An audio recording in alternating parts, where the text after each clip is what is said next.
नमस्कार दोस्तों, हमारे चैनल में आपका तहे दिल से स्वागत है। यहाँ हम आपके लिए लेकर आते हैं प्रेरणादायक और ज्ञानवर्धक ऑडियो बुक जो आपकी जिंदगी को बेहतर बनाने में मदद करती हैं।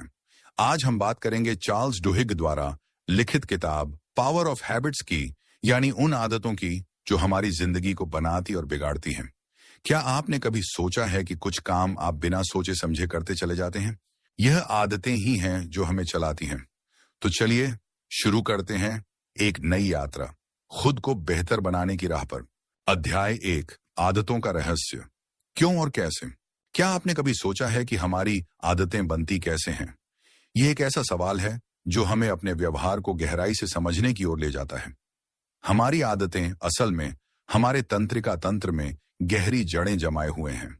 हमारा दिमाग एक जटिल मशीन है जिसमें अरबों न्यूरॉन्स एक दूसरे से जुड़े होते हैं। जब हम किसी कार्य को पहली बार करते हैं तो दिमाग का एक खास हिस्सा, जिसे प्रीफ्रंटल कॉर्टेक्स कहा जाता है, सक्रिय होता है। यह हिस्सा हमारी योजना बनाने, निर्णय लेने और नई चीजें सीखने के लिए जिम्मेदार है। लेकिन जैसे ही हम किसी कार्य को बार बार दोहराते हैं, दिमाग का एक दूसरा हिस्सा, जिसे बेसल गैंग्लिया कहते हैं, सक्रिय हो जाता है।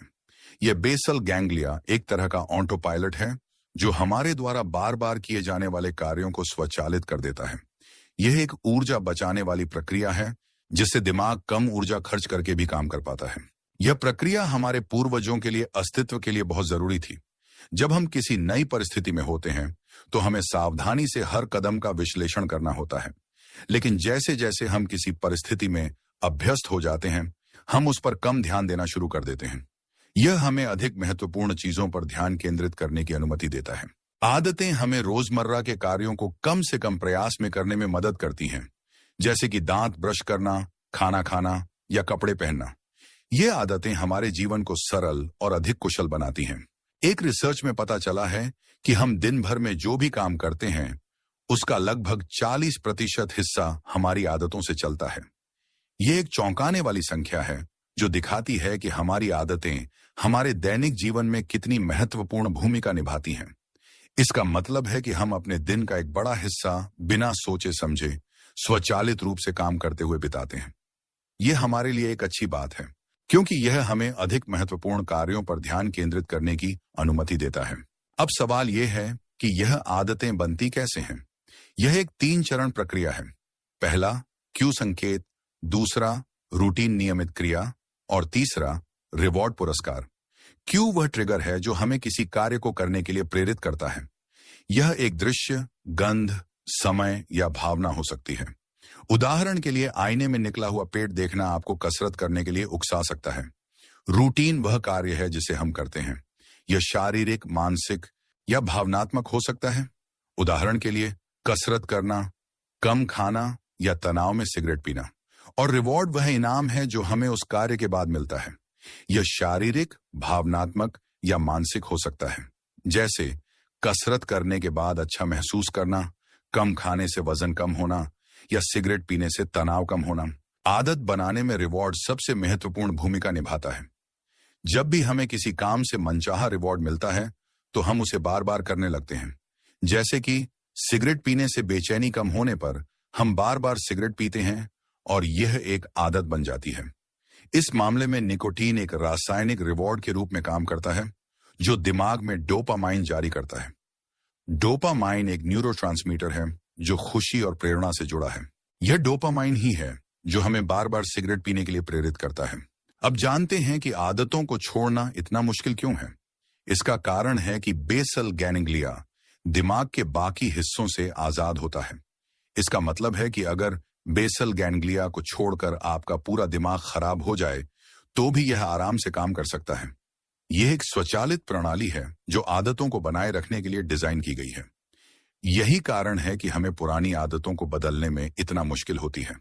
लेकिन निराश न हो, इसका मतलब यह नहीं है कि हम आदतों से पूरी तरह से बंधे हुए हैं। हम अपनी आदतों को बदलकर अपने जीवन को बेहतर बना सकते हैं। अध्याय 2, रिवॉर्ड की तलब, एक मायाजाल। जब हम कोई काम करते हैं और हमें रिवॉर्ड मिलता है तो हमें खुशी होती है। यह खुशी डोपामाइन के कारण होती है जो एक न्यूरोट्रांसमीटर है जो खुशी और प्रेरणा से जुड़ा है। डोपामाइन हमें यह बताता है कि एक विशेष गतिविधि फायदेमंद है और इसलिए हमें इसे फिर से करने के लिए प्रेरित करता है। लेकिन जब हम अपनी आदतों को छोड़ते हैं तो हमें रिवॉर्ड नहीं मिलता और हमारे दिमाग को उसकी तलब होने लगती है। यह एक जटिल अनुभव है जिसमें शारीरिक और मानसिक दोनों पहलू शामिल होते हैं। यह एक खालीपन, एक बेचैनी है जो हमें फिर से उस आदत को दोहराने के लिए मजबूर करती है। इस तलब को ही हम क्रेविंग कहते हैं। यह एक आंतरिक प्रेरणा है जो हमें उस व्यवहार को दोहराने के लिए मजबूर करती है जिससे हमें खुशी मिलती थी। मान लीजिए कि आपको सिगरेट पीने की आदत है और आप एक दिन इसे छोड़ने का फैसला करते हैं। आप महसूस करेंगे कि आपको सिगरेट की तलब हो रही है। यह तलब सिर्फ मानसिक नहीं होती बल्कि शारीरिक भी होती है। आपको बेचैनी, चिड़चिड़ापन और ध्यान केंद्रित करने में कठिनाई महसूस हो सकती है। ऐसा इसलिए है क्योंकि सिगरेट पीने से आपकी बेचैनी कम होती थी या आपको अच्छा लगता था। निकोटीन एक ऐसा पदार्थ है जो दिमाग में डोपामाइन जारी करता है जिससे एक सुखद अनुभव होता है। जब हम सिगरेट पीना बंद करते हैं तो यह सुखद अनुभव भी बंद हो जाता है जिससे दिमाग को उस सुखद अनुभव की तलब होती है। अब क्योंकि आपको वह रिवॉर्ड नहीं मिल रहा, आपका दिमाग आपसे वह काम करवाना चाहता है। यह एक तरह का मानसिक संघर्ष है जहां आपका दिमाग एक आदत को छोड़ना चाहता है जबकि दूसरी तरफ वह उसे जारी रखना चाहता है। यह वह समय है जब हमें अपनी इच्छा शक्ति और संकल्प का परीक्षण करना होता है। जानवरों पर किए गए एक शोध में पाया गया कि रिवॉर्ड मिलने से पहले ही हमारा दिमाग रिवॉर्ड के बारे में सोचने लगता है। यह एक तरह का अनुमान है जहां दिमाग एक खास संकेत को एक रिवॉर्ड से जोड़ना सीख जाता है। जब हमें वो संकेत मिलता है तो दिमाग अपने आप ही रिवॉर्ड की उम्मीद करने लगता है और जब रिवॉर्ड नहीं मिलता तो बेचैनी बढ़ जाती है या गुस्सा आने लगता है। यह एक प्राकृतिक प्रतिक्रिया है जो हमें यह बताती है कि कुछ गलत हुआ है। यह हमें इस बात का भी संकेत देती है कि हमें उस आदत को दोहराने की आवश्यकता है। यह बात अच्छी और बुरी दोनों ही आदतों पर लागू होती है। मान लीजिए कि आपको खाना खाने के बाद फ्लॉस करने की आदत है। अगर आप एक बार फ्लॉस न करें तो आपको बार बार लगेगा कि आपके दांत में कुछ फंसा हुआ है। यह आपके दिमाग का एक संकेत है कि आपको अपनी आदत को पूरा करना चाहिए। यह दिखाता है कि आदतों का हमारे जीवन पर कितना गहरा प्रभाव होता है, भले ही वो कितनी छोटी क्यों ना हो। बड़ी बड़ी कंपनियां हमारी आदतों का फायदा उठाती हैं। वे ऐसे प्रोडक्ट बनाती हैं जिनसे हमें रिवॉर्ड मिलता है और फिर हम उस प्रोडक्ट को अपनी आदत बना लेते हैं। जैसे सोशल मीडिया पर लाइक मिलने से खुशी होती है और फिर धीरे धीरे हमें उसकी आदत लग जाती है। जब हम सोशल मीडिया पर कुछ पोस्ट करते हैं और हमें लाइक या कमेंट मिलते हैं तो यह एक रिवॉर्ड की तरह काम करता है। यह रिवॉर्ड हमें बार बार सोशल मीडिया पर वापस आने के लिए प्रेरित करता है और इस तरह से यह हमारी आदत बन जाती है। हमें यह समझना चाहिए कि कंपनियां हमारी भावनाओं और आदतों को समझकर अपने उत्पादों का उपयोग करने के लिए हमें प्रोत्साहित करती हैं। अध्याय 3, आदतों को बदलने की कुंजी, एक नई दिशा। बुरी आदतों से छुटकारा पाने का सबसे आसान तरीका है कि हम अपनी तलब को किसी दूसरे तरीके से शांत करें। यह एक ऐसी रणनीति है जो हमारे दिमाग को धोखा देती है, उसे भ्रमित करती है ताकि वह अपनी पुरानी आदत को न दोहराए। हमें यह समझना होगा कि हम अपनी आदतें क्यों करते हैं। यह सिर्फ शारीरिक क्रिया नहीं है बल्कि इसके पीछे भावनात्मक और मानसिक कारण भी होते हैं। हमें अपने आप से कुछ सवाल पूछने होंगे। हम यह क्यों करते हैं? इससे हमें क्या मिलता है? क्या कोई और तरीका है जिससे हम उसी जरूरत को पूरा कर सकते हैं? ये आत्मनिरीक्षण ही हमें अपनी आदतों को बदलने की दिशा में आगे ले जा सकता है। मान लीजिए कि आपको शराब पीने की आदत है। खुद से सवाल पूछें कि आप शराब क्यों पीते हैं। यह एक बहुत ही महत्वपूर्ण सवाल है क्योंकि इसका जवाब ही आपको आपकी आदत को बदलने में मदद करेगा। क्या आप बेचैन महसूस करते हैं? क्या आप तनाव कम करने के लिए पीते हैं? क्या आपका ब्रेकअप हुआ है या कोई और बात है जो आपको परेशान कर रही है? आपको जिस भी वजह से शराब की जरूरत महसूस हो रही हो, आप बस उस वजह को शांत करने का कोई दूसरा तरीका ढूंढ लीजिए। यदि आप तनाव को कम करने के लिए शराब पीते हैं तो आप व्यायाम, ध्यान या योग का प्रयास कर सकते हैं। यदि आप अकेलापन महसूस कर रहे हैं तो आप अपने दोस्तों या परिवार के सदस्यों से बात कर सकते हैं या किसी सामाजिक समूह में शामिल हो सकते हैं। अगर आप परेशान हैं तो आप किसी अच्छे दोस्त से बात कर सकते हैं। इससे आपकी उलझन कम हो जाएगी और आपको शराब की तलब नहीं होगी। यह सिर्फ एक उदाहरण है, लेकिन आप किसी भी आदत के लिए इसी तरह की रणनीति का उपयोग कर सकते हैं।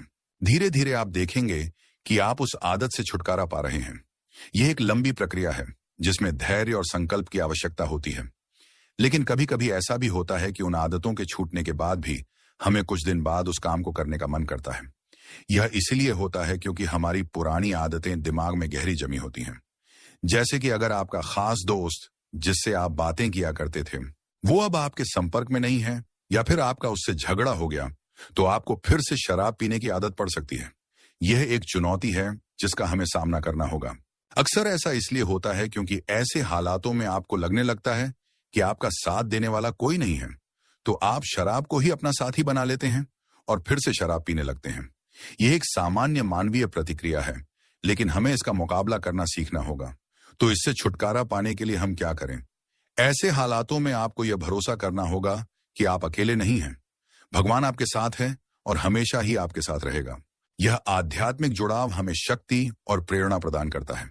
अगर आप धार्मिक बन जाएं, ध्यान करें और भगवान पर भरोसा करें, तो आपको हर हालत से लड़ने की ताकत मिलेगी। यह एक नया दृष्टिकोण है जो हमें मुश्किल परिस्थितियों का सामना करने में मदद कर सकता है। अध्याय 4, अपनी आदतों को धीरे धीरे बदलें और सफलता पाएं। आप अपनी आदतों को तुरंत नहीं बदल सकते। यह एक ऐसी बात है जिसे समझना बहुत जरूरी है। यह इसलिए क्योंकि आदतें हमारे दिमाग में तंत्रिका मार्ग बनाती हैं जो समय के साथ मजबूत होते जाते हैं। इसलिए उन्हें तुरंत बदलना आसान नहीं होता है। अगर आप कोशिश भी करते हैं तो आदत न बदल पाने पर आप हारा हुआ महसूस करेंगे और जल्दी ही हार जाएंगे। यह एक निराशाजनक अनुभव हो सकता है जो हमें अपने प्रयासों को छोड़ने के लिए प्रेरित कर सकता है।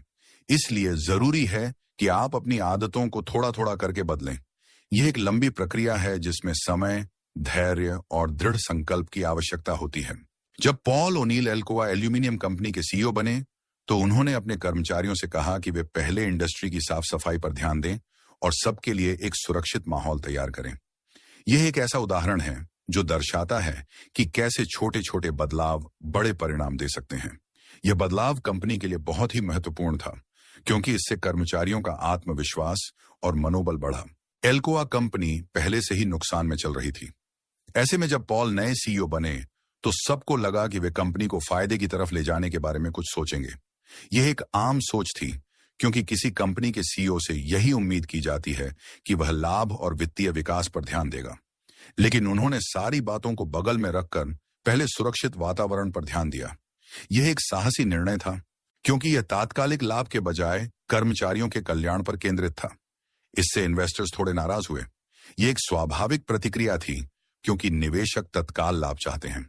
सबको लगा कि अब अल्का कंपनी पूरी तरह से डूब जाएगी। यह एक निराशाजनक स्थिति थी, लेकिन पॉल ने हार नहीं मानी। लेकिन ऐसा नहीं हुआ। एल्कोआ ने अगले ही साल 5 गुना ज्यादा फायदा कमाया। यह एक आश्चर्यजनक सफलता थी जो यह दिखाती है कि सही दिशा में छोटे छोटे बदलाव भी बड़े परिणाम दे सकते हैं। ऐसा इसलिए हुआ क्योंकि आदतें सुधरने की वजह से वहां के लोगों की सोच भी सुधरी। यह एक सकारात्मक बदलाव था जिसने कर्मचारियों को अधिक प्रेरित और उत्पादक बनाया। अब वहां के मैनेजर्स और कर्मचारी कुछ ऐसे उपाय के बारे में सोचने लगे जिससे वे एक सेफ तरीके से एल्यूमिनियम की चीजें बना सकें। यह एक सहयोगी प्रयास था जिसने कंपनी को नई ऊंचाइयों पर पहुंचाया। इसका फायदा यह हुआ कि कंपनी धीरे धीरे फायदे की तरफ बढ़ने लगी। यह एक प्रमाण है कि कैसे सकारात्मक बदलाव एक शक्तिशाली शक्ति बन सकते हैं। इसी तरह से अगर आप अपनी छोटी छोटी आदतों पर ध्यान देंगे तो आपको एक दिन बड़े बड़े फायदे जरूर होंगे। यह एक यौगिक प्रभाव है जो समय के साथ बढ़ता जाता है। अगर आप मोटे हैं और आपको वजन कम करना है तो आप पूरी तरह से डाइट पर जाने और कसरत शुरू करने के बारे में मत सोचिए। यह एक मुश्किल और असंभव लक्ष्य लग सकता है। आप धीरे धीरे ही अपने खाने की आदतों को सुधारिए। यह एक सरल तरीका है जो आपको अपने लक्ष्य की तरफ ले जा सकता है। आप एक दिन फर्क महसूस करेंगे। यह एक सकारात्मक परिवर्तन है जो आपके जीवन में बहुत बड़ा बदलाव ला सकता है। अध्याय 5, अगर आपके पास इच्छा शक्ति है तो आप कोई भी आदत अपना या छोड़ सकते हैं। अगर आप वाकई अच्छी आदत बनाना चाहते हैं तो आप अपनी इच्छा शक्ति को मजबूत करने की आदत बनाइए। यह एक ऐसा गुण है जो हमें किसी भी चुनौती का सामना करने और जीतने में मदद करता है।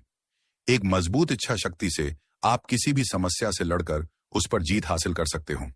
यह एक आंतरिक शक्ति है जो हमें अपने लक्ष्यों को प्राप्त करने में सक्षम बनाती है। इच्छा शक्ति एक ऐसी चीज है जो हमारे भीतर से आती है और यह एक ऐसी चीज है जिसे हम विकसित कर सकते हैं। क्या आपके साथ कभी ऐसा हुआ कि कभी-कभी आप अपने काम को बहुत अच्छे से कर लेते हो, जबकि कभी-कभी वही काम आपको बोझ लगने लगता है? ये एक आम अनुभव है जो हम सभी को होता है। ऐसा इसलिए होता है क्योंकि उस दिन आपकी इच्छा शक्ति कमजोर पड़ जाती है। यह एक संकेत है कि हमें अपनी इच्छा शक्ति को मजबूत करने की जरूरत है। आपकी इच्छा शक्ति भी कभी-कभी आपकी तरह थक जाती है।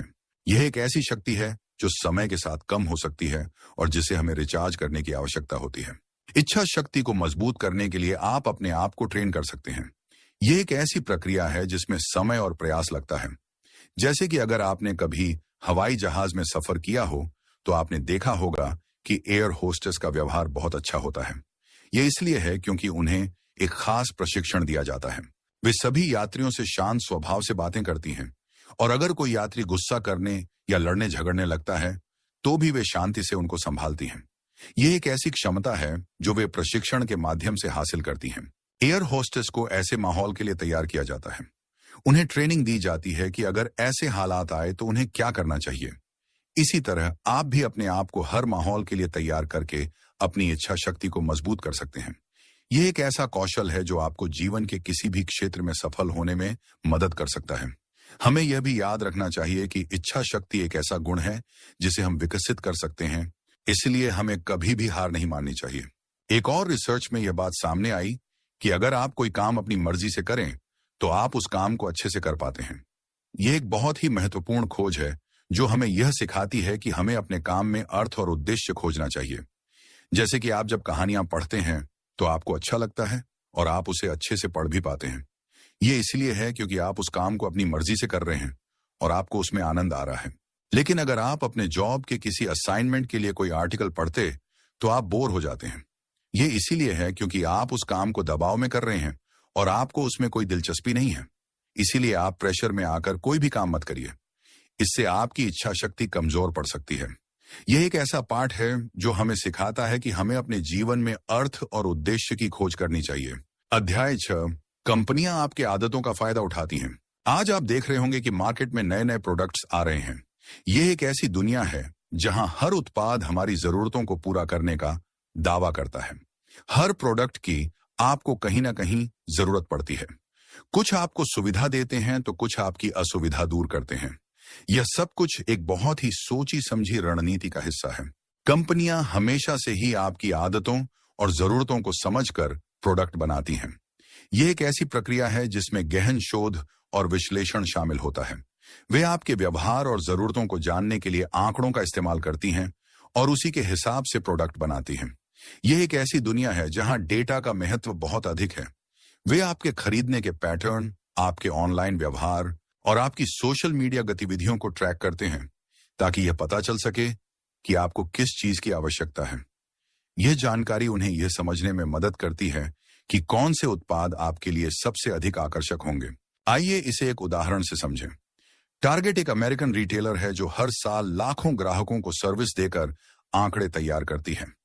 यह डेटा कंपनियों के लिए एक बहुत ही मूल्यवान संसाधन है। धीरे धीरे उनके आंकड़े और जानकारियां इतनी ज्यादा हो गई कि वे किसी भी महिला को देखकर बता देते थे कि वो मां बनने वाली है। ये एक चौंकाने वाली बात थी जो यह दिखाती है कि कैसे डेटा का उपयोग करके लोगों के बारे में बहुत कुछ सीखा जा सकता है। एक बार टारगेट के एक मैनेजर को पता चल गया कि एक टीनेज लड़की मां बनने वाली है। यह जानकारी उसे एक खास डेटा विश्लेषण के माध्यम से मिली।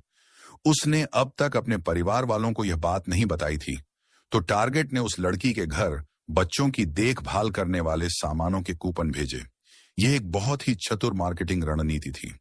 लड़की के पिता इस पर गुस्सा हो गए और लोकल टारगेट मैनेजर के पास जाकर उसे डांटने लगे। यह एक सामान्य मानवीय प्रतिक्रिया थी क्योंकि कोई नहीं चाहता कि कोई उनकी जासूसी करे। लेकिन जब उन्हें असलियत का पता चला तो उन्होंने मैनेजर से माफी मांगी। यह एक ऐसा क्षण था जिसने लोगों को यह सोचने पर मजबूर कर दिया कि कंपनियां कितनी जानकारी इकट्ठा कर सकती हैं। धीरे धीरे टारगेट के आंकड़ों से यह बात सामने आई कि लोगों को यह पसंद नहीं कि कोई उनकी जासूसी करे। तो अब टारगेट लोगों को बहुत सारी चीजों के बीच में उनके काम की चीज रखकर दिखने लगा। यह एक अधिक सूक्ष्म रणनीति है जो लोगों को कम परेशान करती है। कंपनियां आपकी आदतों का काफी हद तक इस्तेमाल करती हैं। वे यह भी जानती हैं कि कैसे लोगों की भावनाओं को उत्तेजित करना है और कैसे उन्हें किसी उत्पाद के लिए जरूरत महसूस करानी है। जैसे अगर कोई एक नया गाना निकलता है तो वे उसे 2 हिट गानों के बीच में बार बार बजाते रहते हैं, जिससे वो गाना भी हिट हो जाता है। उन्हें पता होता है कि ऐसा करने पर लोगों का ध्यान उस गाने पर जरूर जाएगा। यह एक बहुत ही चालाक तरीका है जिससे कंपनियां लोगों को अपने उत्पाद खरीदने के लिए प्रेरित करती हैं। यह हमें यह याद दिलाता है कि हमें उपभोक्ता के रूप में जागरूक होना चाहिए और समझना चाहिए कि कैसे कंपनियां हमें अपने उत्पादों के लिए प्रेरित करती हैं। अध्याय 7, नए मूवमेंट की शुरुआत नई आदतों से होती है। 1955 में अमेरिका में पुलिस अधिकारियों ने एक नीग्रो महिला रोजा पार्क्स को बंद कर दिया। यह एक ऐसी घटना थी जिसने एक नए आंदोलन को जन्म दिया। उन्होंने ऐसा इसलिए किया क्योंकि उसने अपनी सीट एक गोरे आदमी को देने से मना कर दिया था। यह एक ऐसी घटना थी जो एक नए आंदोलन की शुरुआत बनी। इस बात पर नीग्रो भड़क गए और उन्होंने सभी बसों का बहिष्कार करना शुरू कर दिया।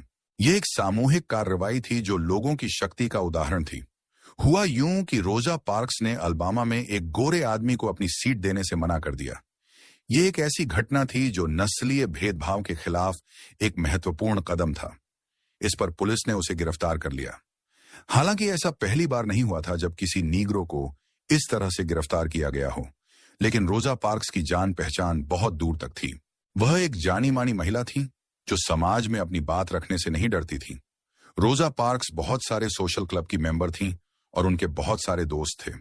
उनकी पहचान हर तरह के लोगों से थी, जिसकी वजह से उन्हें बहुत जल्दी बेल मिल गई। जैसे ही वो जेल से बाहर निकली, हर जगह उसके दोस्तों और रिश्तेदारों ने बसों का बहिष्कार करना शुरू कर दिया। यह एक ऐसी घटना थी जो दिखाती है कि कैसे एक छोटा सा कार्य भी बड़े बदलाव ला सकता है। अंत में सभी ऑफिसर्स से शहर में शांति बनाने के लिए बहुत से कदम उठाए। यह एक ऐसा समय था जब लोगों को यह एहसास हुआ कि उन्हें अपने अधिकारों के लिए खड़ा होना होगा। हर जगह बहिष्कार की वजह से शहर में अशांति फैल गई थी। यह एक ऐसी स्थिति थी जिसमें सरकार को कार्रवाई करने के लिए मजबूर होना पड़ा। फिर मार्टिन लूथर किंग ने अपनी स्पीच में लोगों को शांतिपूर्वक अपनी बातों को रखने की सलाह दी। यह एक ऐसा भाषण था जिसने लोगों को प्रेरित किया और उन्हें एकजुट किया। फिर लोगों ने चर्च में जाकर और मीटिंग्स करके अपने अधिकारों की मांग की। यह एक ऐसा आंदोलन था जिसने समाज को हमेशा के लिए बदल दिया। इसी तरह से अमेरिका के लोगों में एक नई आदत बनी। वे लोग अब अपनी बातों को शांतिपूर्वक चर्च में मीटिंग्स बुलाकर लोगों के सामने रखने लगे।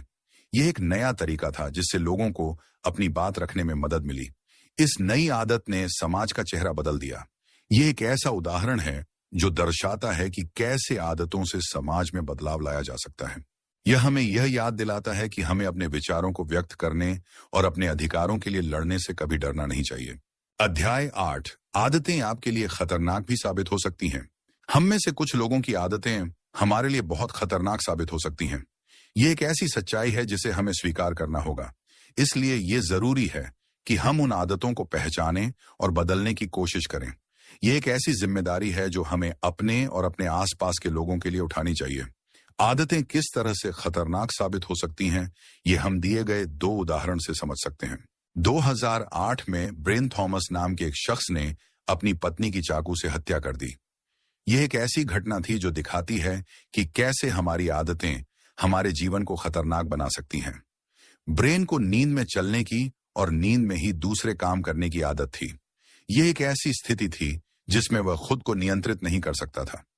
ब्रेन ने सपने में देखा कि कोई चोर उसकी पत्नी को मार रहा है, इसीलिए ब्रेन ने चाकू उठाकर उस चोर को मारना शुरू कर दिया।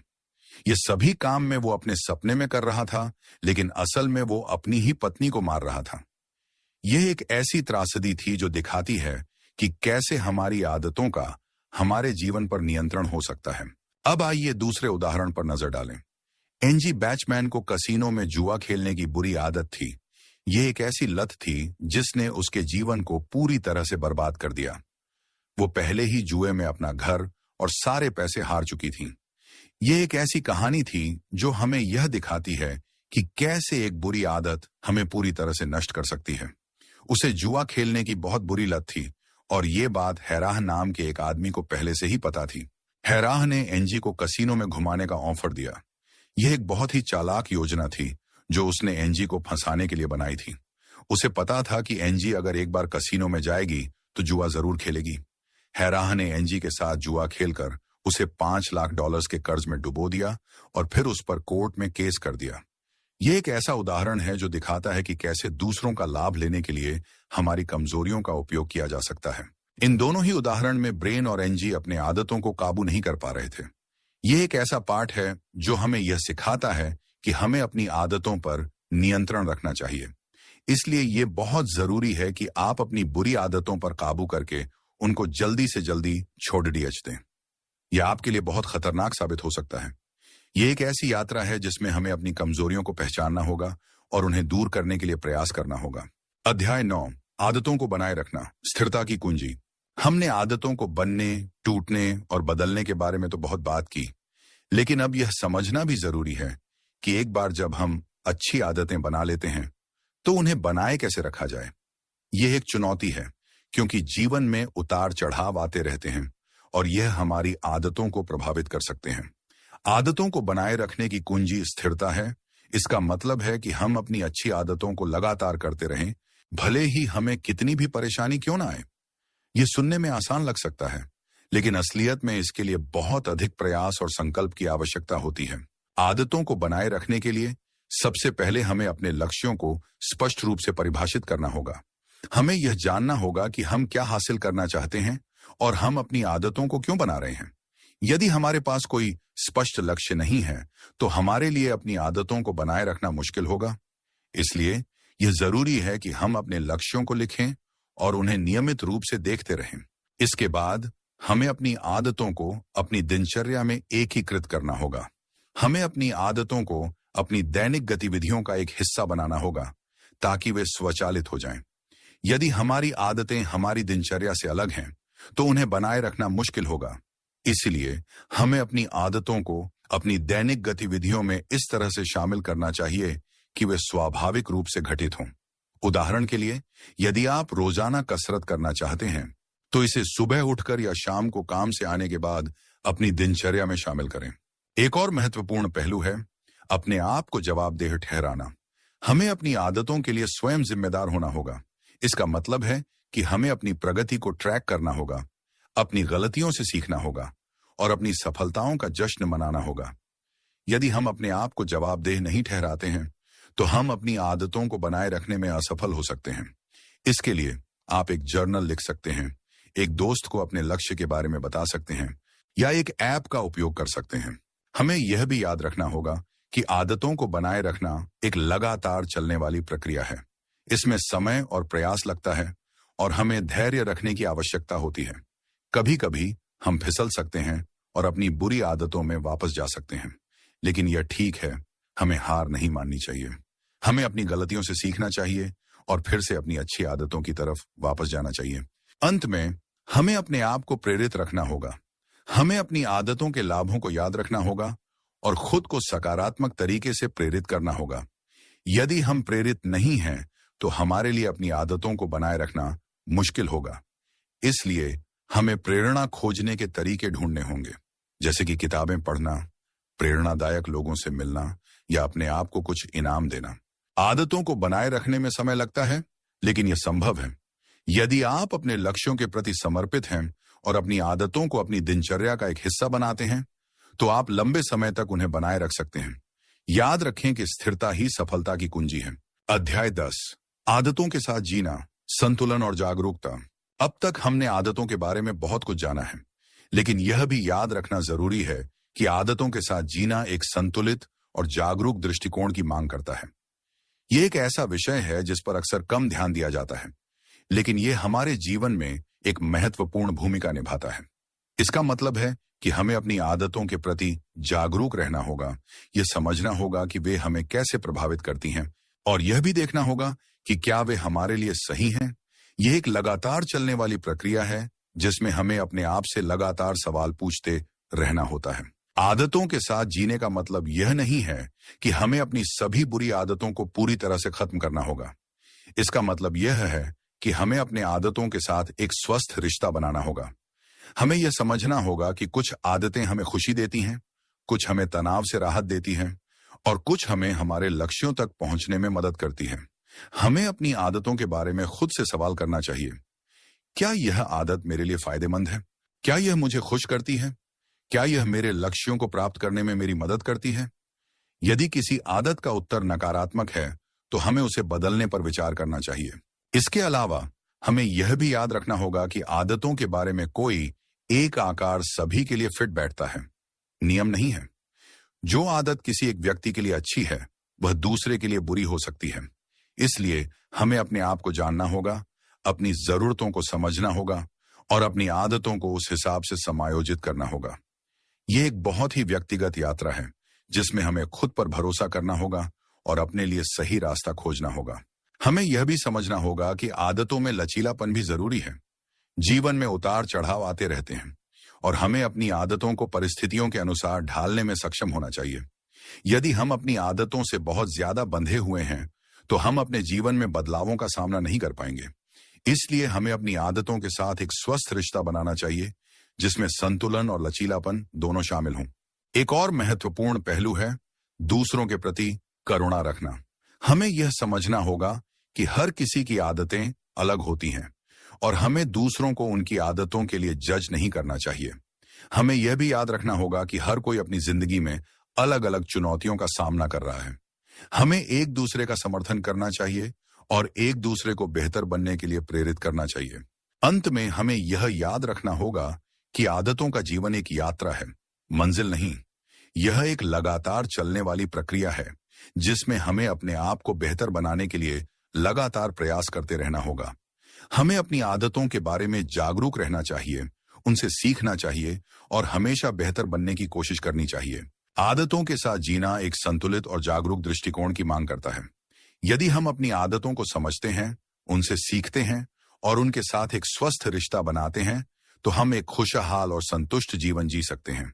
ये एक यात्रा है जो हमें अपने आप को बेहतर ढंग से जानने में मदद करती है और यही हमारे जीवन का सबसे बड़ा इनाम है। तो दोस्तों, आज हमने सीखा कि आदतों का हमारी जिंदगी में खास महत्व होता है। यह एक ऐसी शक्ति है जो हमारे जीवन को आकार देती है। हम अपनी आदतों से ही बनते और बिगड़ते हैं। ऐसे में यह जरूरी है कि आप आदतों के बारे में जानें कि आखिर ये आदतें कैसे और क्यों बनती हैं और कैसे हम अपनी बुरी आदतों से छुटकारा पा सकते हैं। यह एक ऐसी यात्रा है जिसमें हमें खुद को जानना होगा और खुद को बेहतर बनाने के लिए प्रयास करना होगा। उम्मीद है कि आपको इन सभी सवालों के जवाब मिले होंगे। यह एक ऐसी दुनिया है जहां हम अपनी आदतों से जुड़े हुए हैं और हमें यह समझना होगा कि यह कैसे काम करती हैं। और इसी के साथ दोस्तों, हम आज पावर ऑफ हैबिट्स की इस अद्भुत यात्रा के अंत पर पहुंचते हैं।